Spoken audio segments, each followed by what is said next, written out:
listening to the We Are Worship USA podcast. I love it when it's that organic family. Everyone's bringing something. I just at one point made a decision that the kind of worship leader I want to be is one that doesn't really separate the stage and the private times with the Lord. To see Jesus Christ, and we're going to worship Him, and that's what this whole thing is all about. It's just about Him. Welcome to the We Are Worship podcast. I am your host, Wisdom Moon, and I'm here with Morgan Shirey. Whoa, whoa, what up? How's it going, Morgan? It's going great. Want to know why? Why? Because I got the joy of the Lord in my heart, and you want to know what else is in my heart? The love of God. And the only thing that is good and perfect in this world comes from the Lord. So, Preach it. Amen. All right. Somebody better stomp. We're also live on our Instagram. If you're not following us, it's We Are Worship USA. And we're just streaming us recording the podcast. Yeah, it's not weird at all. No, it's actually not. It's actually kind of fun. Yeah. And there's 5 people on, so... Wow. We're making a difference. We're making a difference in this world. Cool. Well, if you guys have any questions while you're watching live, let us know, and we'll try to answer it on the podcast. Yes, or if you have any good jokes. Yeah. Send us your jokes if you're on Instagram Live right now. Yeah.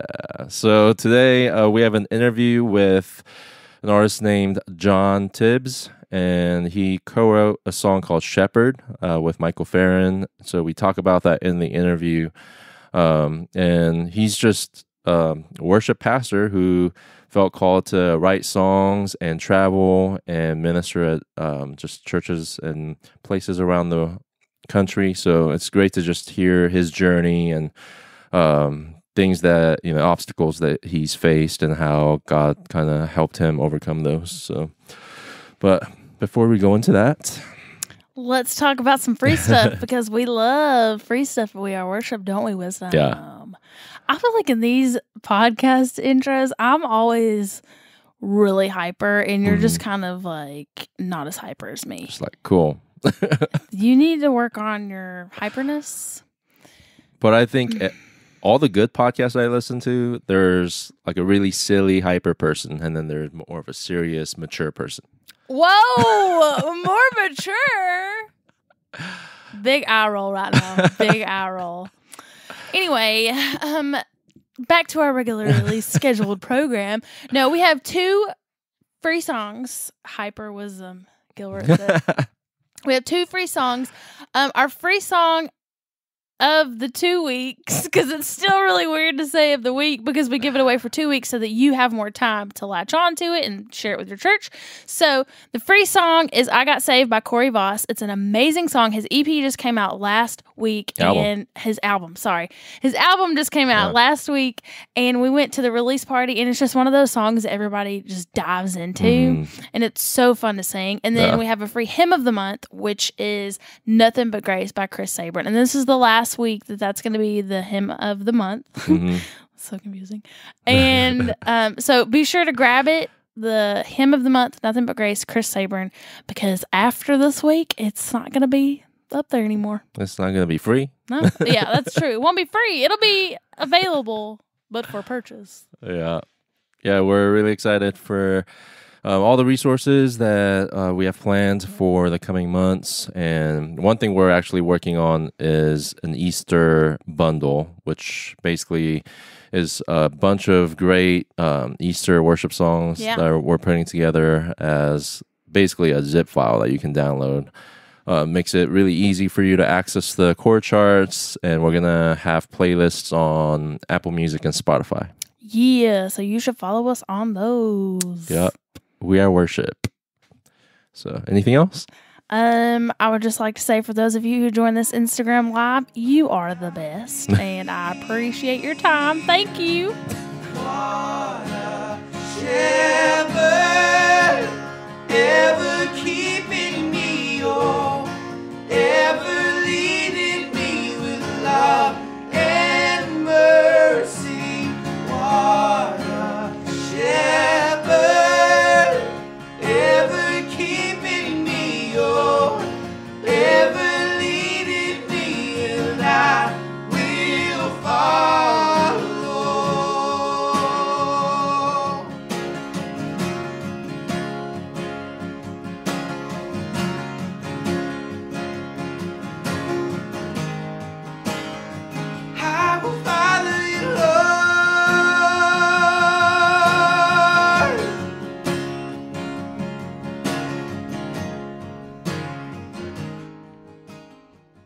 I'm excited to be here with John Tibbs, or should I say Tibbs? I try to like mispronounce people's last names on the podcast. It's kind of been a tradition recently. Awesome. So. That is a man. I have been called just like tons of different, and it is VBS. Mhm. So you would think it's easy, but I have heard it all. So That's awesome. So it's kind of crazy because we've actually known each other from afar for several years, I guess, now. probably, like it was back during your time in California. Yeah. And you were starting off, so probably, I don't know, 6 or 8 years? That's 6, 7? That to me feels like a different life. Yeah. Like, that was a while ago. Yeah. So yeah, and it was awesome to like find out last year that you actually live here, and then I was like, oh man, you're here. Yep. I just got to town. Yeah. Beginning of 2015. So, Okay. Yeah. Wow. So 3 years. and I've known you as a worship leader. Yeah. At a church, and also like writing songs.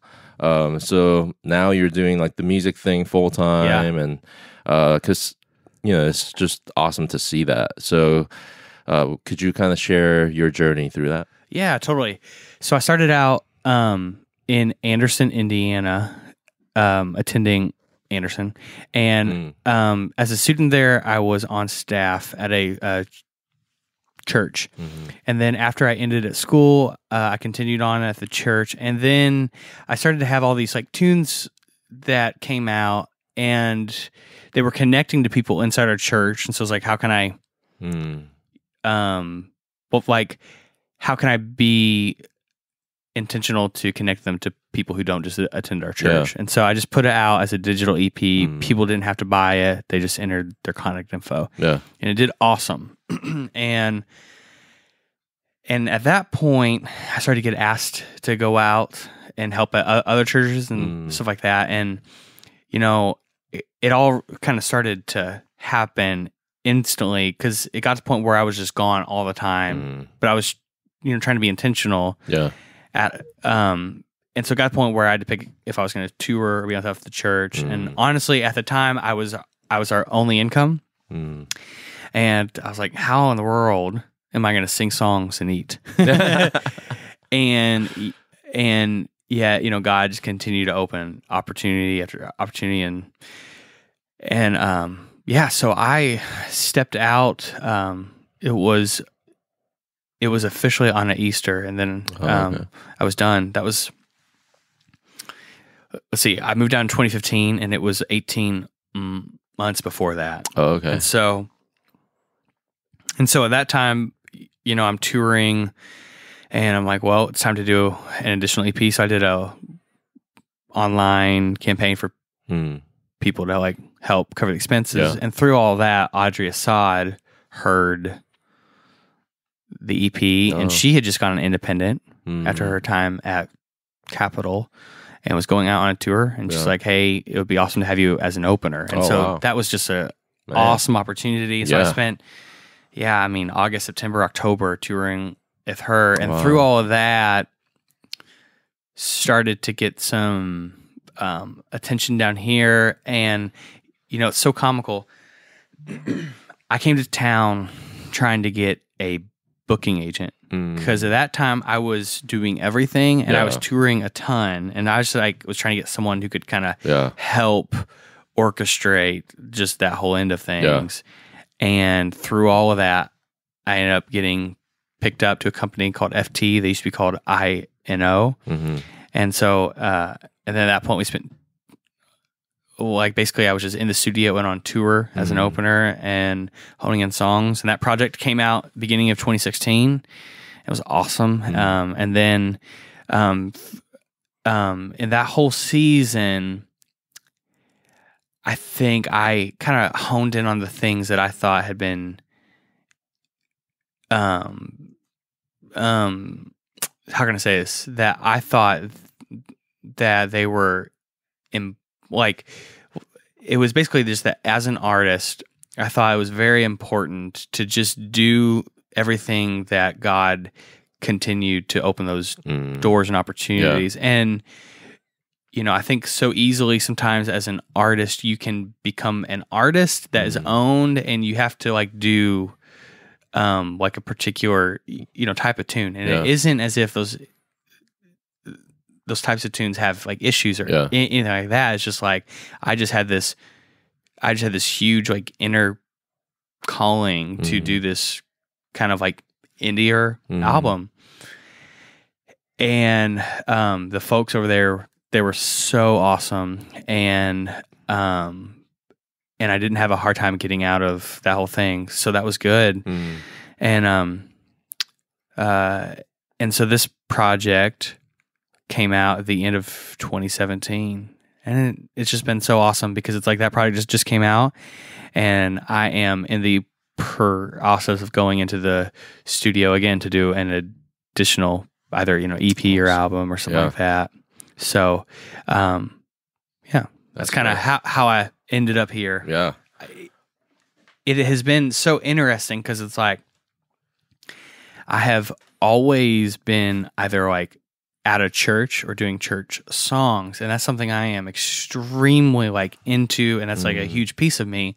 But oftentimes there are songs that come out that aren't a kind of song that everybody can easily hop in on and engage with. And if I'm being honest, I kind of had a hard time with that early on because it was like that was the thing I was after. But coming back to that idea that I was just talking about, it's just kind of chasing down those things that do open up. And so it was like I had those songs. And so, this EP, it's like I have a song on there that is a like corporate, tune, and the others aren't. But I do hope that it connects people to Jesus. And so that's just been like a cool piece of kind of like coming to terms with like who I am and being totally happy and like owning all those tunes that I do, because it's like those are the songs that God orchestrates. Yeah, so that's awesome. And I think a lot of people listening, who are worship leaders, they may have this sense of calling to not just write their own songs for the church, but also maybe go out on the road. Yeah, and there's definitely like nothing wrong with that. And there's I think no pun intended, there's wisdom in like knowing like is this from God? Absolutely. Like, there's I think definitely ways that we can be really wise about it and not just like try to make things happen like you're saying. If God's opening the door, then being sensitive to that and like being walking in obedience, really, essentially. So what would you say to somebody listening who maybe like is kind of in the shoes of like when you first started this journey? Like being on staff at a church and then like knowing, okay, I should go out and minister here and then go here. And then like, how do they know like it's time to transition out? Maybe even, Yeah. I mean, I think it comes down to just giving your 100% in the situation that you're in. And I think that is the hardest to hear and do oftentimes. Because it's like, I think that us as a people, it is so easy to like be thinking about all the things that could happen and all the things you could do. But as opposed to just being here and giving 100%, like that is so important, and oftentimes it is easily skipped over. And it's interesting because I think that all those good opportunities come out of doing awesome in the things that you currently have. And so anytime I get asked that question, it's like give 100% to those opportunities that you do have, because I mean, doors will just continue to open. But there just isn't like a ton of good things that can come out of just trying to create your own opportunities. So yeah, that's really good. And sometimes God does call you to full-time ministry at a totally. church, Totally. for a lifetime. Like a lot of That's pastors incredible. are in that role, and That's incredible. It's not less than what somebody else is doing. And no, because it's like, I mean, as an artist, all I do is I take songs to people, and I think as someone who's on staff at church, they're doing it too. They're taking songs to people, and the beautiful thing about that opportunity is that they're taking those songs to a particular group of people, and it's like I as an artist don't have the opportunity to kind of take songs to a group of people and then to be in it and be of it, and because it's like, as a touring artist, it's like church after church after church, after gig after gig after gig. And so it's like I get to come and spend an hour that I'm on. And the idea of being able to spend hours and, evenings with an audience and a group of people and to be like in it and of it, I mean, that's how honest, deep impact, I think, can happen. So, I think it is just as awesome as anything else. Yeah. And I think one thing I would love for you to even talk about is songwriting. Yeah. Your process of songwriting and how you've kind of grown, in your own songwriting. And even being in Nashville, has that kind of, changed how you approach songwriting? Yeah. I think early on it was like, I decided, okay, I'm going to go do an EP, and so I need to get a handful of songs, and I would just go get those songs, and then after they were done, it was time for an So you EP. write 5 songs, and you're like, we're recording these 5 songs? Right, right.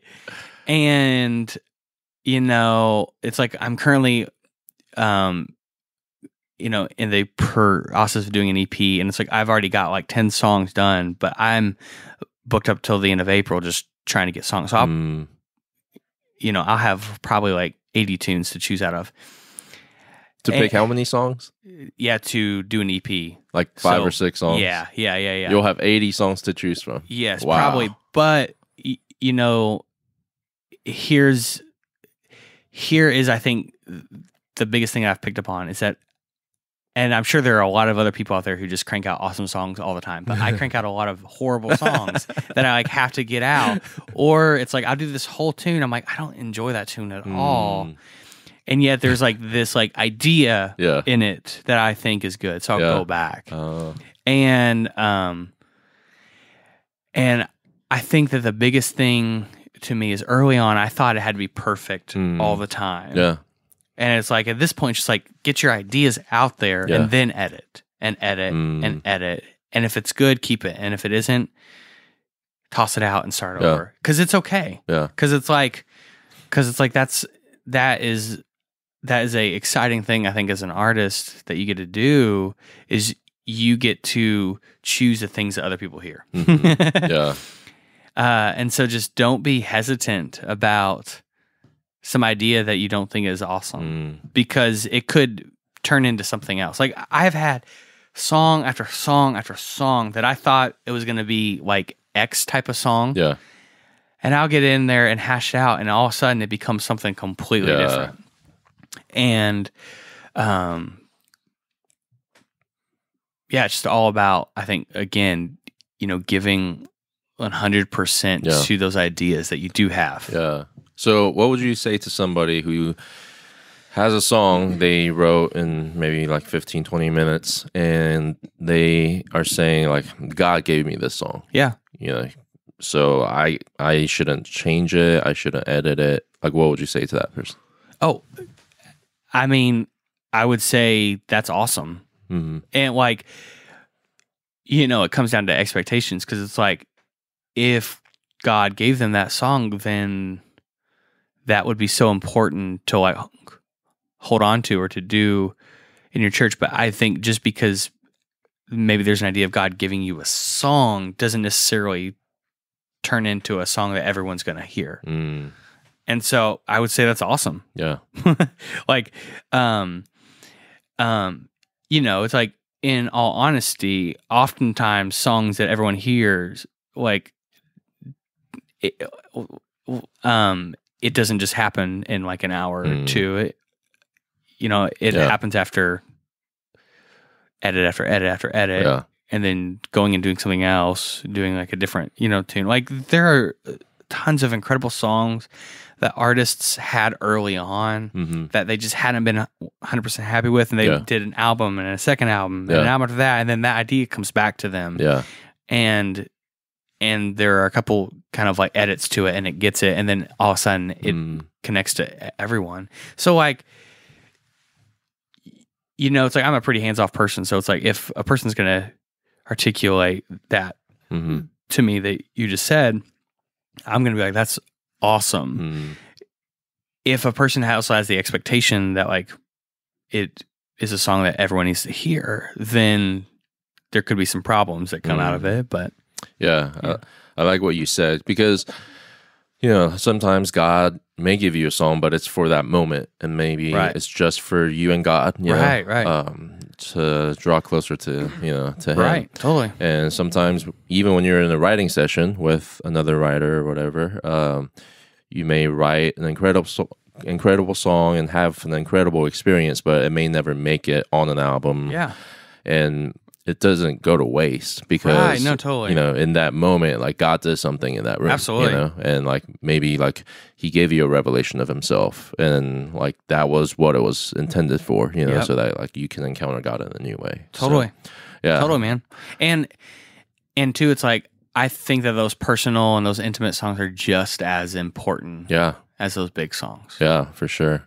So we have a song on WeAreWorship.com that you co-wrote called Shepherd. Yes. So Shepherd. Can you tell us about that song? Yeah, totally. Like, it's probably been like a bit obvious on this podcast, but ever since I was a kid, I have had a stutter.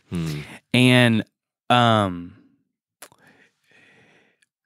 it was something that as a kid that I saw doctor after doctor after doctor and picked up all these things to be able to skip over having a hard time talking. And I think as a kid that was super healthy and important. But as I became an adult, that became unhealthy, because the thing I picked up on is that I was spending like every ounce of energy I had into skipping over having a hard time talking. And all I was doing was just like kind of pushing people out. And, it is a situation I have, but I think all of us have our own issues and struggles. And I think that it's so easy to act as if everything's perfect all the time. And so, as I was starting off touring a ton, it became a huge source of stress, because it was like, because it is so hard to introduce like who I am to people. And so it's like at the get-go, the first impression is having a hard time talking. And so it's like, I can't skip over this. And so I just need to tell people. And man, I was so concerned. I was so concerned that if I opened up about it, that it would be the only thing people picked up on. And yet it was the opposite, because it kind of like got it out in the open. And then, I could be honest. And I think if a person's honest, then that encourages the other person to be honest, and you can have a connection there. And so like I did that, and I started to do that, and it was awesome. And it's like this past year I did about 200 dates, and the year before probably 180. Jeez. So it's a ton of just putting all that like heart out there. And it's been so good, but it's also like it takes a lot of energy out of me, I think. And so I was like, man, I'm singing every evening, and it's like I need a song to just point back to that hope and that peace I have. And so it was an idea that turned into a tune. And again, it's like it is a situation to have, but all of us have our own issues. And in particular, the idea came out of a season that it was just like every time I opened up an iPhone or turned on a TV, there was just something awful happening. And there was a lot of, anger and pain, and like, I get it. And it just kind of came out of like season of asking God, like, who are you in this? And that is a beautiful, beautiful hope, I think, is that like everything else changes, but God doesn't. Yeah. And he is our peace, and he calls us to him. Yeah. And so it's like, that was just a song that I had to sing personally, to kind of anchor in that hope out on tour every evening. And it's been so cool to see how it's connected to so many different people and totally different, issues. Yeah. And so, I would say, honestly, out of any song I've done, it's kind of at the top, because it is grounded in scripture that everyone has heard, even if they don't go to church. There is a good chance that they've heard this passage, and so it instantly connects to so many different people. So yeah, and I love how it's really a fresh new way of saying that scripture, and I'm sure there's been like hundreds of songs around that scripture, but I feel like it's really like unique in how you guys wrote it, and I think it's one of those songs that you can like just listen to over and over, but at the same time also sing at church, on a Sunday morning. So like it's been so cool because it was like I had been on staff at a church and I was trying to do church tunes, but those had been the songs that came out, and so I was doing all this other stuff. Yeah. And this has been a song that like I get emails out of people from all over that are doing it at their church, and that is so stinking awesome. Yeah. Yeah. So it has been cool to go to churches that have been doing it and then to do it in concert. Yeah. Yeah. Awesome.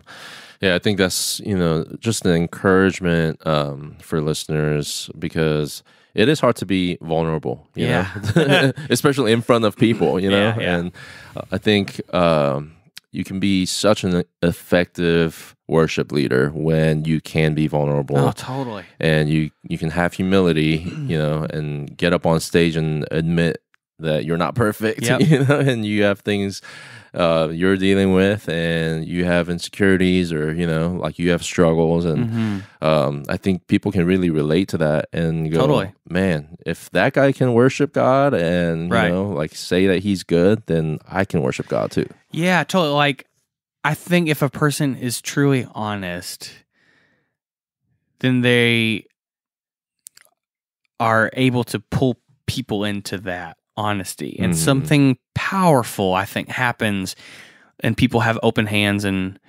man, I truly think that Jesus is like in that, and he changes people in that. That's awesome. How can people connect with you online? Any outlet. I am everywhere. So you can go ahead and pick it, and I'm on there. So, and your website is? Yeah, it is on Tibbs, music.com. So JOHNTIBBS music.com. Awesome. Well, thank you so much for spending this moment with us and sharing thank you. Your heart. And I'm looking forward to what 2018 brings your way. All right. Bring it on. Thank you. Thanks for listening to We Are Worship. We would love to hear from you. You can email us your comments to hello@weareworshipusa.com. And don't forget to visit us online at weareworship.com for more resources and links to connect with us on your favorite social media platforms.